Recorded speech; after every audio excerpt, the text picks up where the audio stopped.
looking out for you.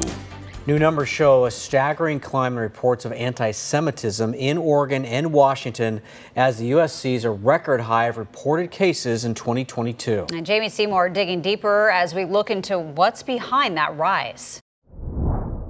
It is a grim reality that prejudice and intolerance are spreading. This week, the Anti-Defamation League released its annual audit on reports of anti-Semitism in communities across the country. We saw almost 3,700 incidents nationwide, which is a 36% national increase over the previous year, which was already a record high. And in the Pacific Northwest, Oregon and Washington saw sharp increases in reports of anti-Semitism. According to data compiled by the Anti-Defamation League, while Oregon saw 13 reported cases of anti-Semitism in 2019, that number jumped to 40 reported cases in 2022. Including 22 reports of harassment, 16 reports of vandalism, and 2 reports of assault. And in Washington, while the state saw 38 reports in 2019, that number steadily climbed to 65 in 2022, including 28 reports of harassment and 37 reports of vandalism, with no reported anti-Semitic assaults last year. I think the climate is really tough, and people,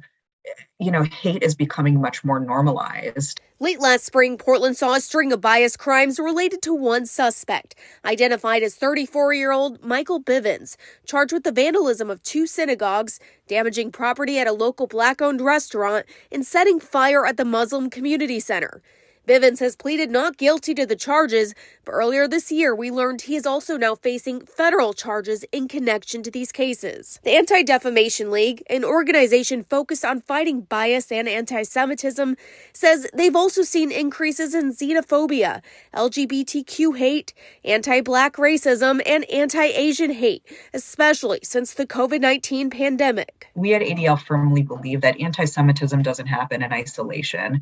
When you see a rise in anti-Semitism, it coincides with a rise in hate targeting other communities. Mary Cypers with the ADL says hate crimes are often underreported.